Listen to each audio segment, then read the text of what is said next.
اعوذ باللہ من الشیطان الرجیم، بسم اللہ الرحمن الرحیم۔ آج کا ہمارا پوچھا جانے والا سوال یہ ہے کہ کیا مرد اپنا عضو خاص اپنی بیوی کے منہ میں ڈال سکتا ہے، یا بیوی عضو خاص کو چوم سکتی ہے یا چوس سکتی ہے، یا اس پہ کس کر سکتی ہے؟ آپ چینل پر اگر نئے ہیں تو سبسکرائب کریں اور بیل آئیکن کو بھی دبا دیں تاکہ ہماری آنے والی ہر نئی ویڈیو سب سے پہلے آپ تک پہنچ سکے، اور لائک اور کمنٹ بھی ضرور کیجیے گا۔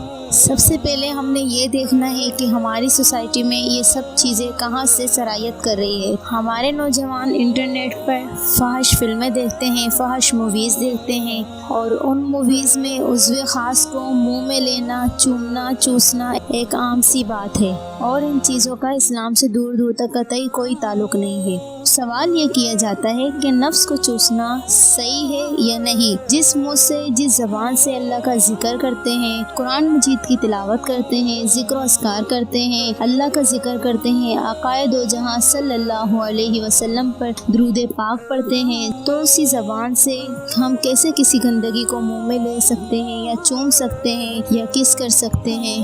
تو یہ کرنا بالکل غلط ہے، ناجائز ہے، حرام ہے۔ اللہ تعالیٰ نے حالت حیض میں بیوی سے ہم بستری کو حرام قرار دیا، کیونکہ اس میں گندگی ہوتی ہے اور عورت ناپاک ہوتی ہے، اور وہ گندگی اس درجے کی نہیں ہوتی جتنی گندگی عضو خاص کا منہ میں ڈسچارج ہونے میں ہوتی ہے۔ جب اللہ تعالیٰ نے حالت حیض میں اس چیز کو حرام فرمایا، اور اللہ تعالیٰ شرمگاہ کو بھی گندگی سے بچا رہے ہیں، جس کی وجہ سے حیض کی حالت میں ہم بستری کو حرام قرار دیا، تو وہ زبان جس سے انسان کھانا کھاتا ہے، جس سے کلمہ پڑھتا ہے، جو انسان کے جسم میں سب سے اشرف عضو ہے، سب سے زیادہ معزز اور موزوں عضو ہے، اس میں ایسی گندگی کو ڈالنا کیسے جائز ہو سکتا ہے، کیسے حلال ہو سکتا ہے؟ اور بعض لوگ اسے حلال قرار دے رہے ہوتے ہیں، جو کہ شریعت میں بالکل ناجائز و حرام ہے۔ تو آخر میں اپنی بات کا اختتام اس بات سے کروں گی کہ مرد کا عورت کے منہ میں عضو خاص ڈالنا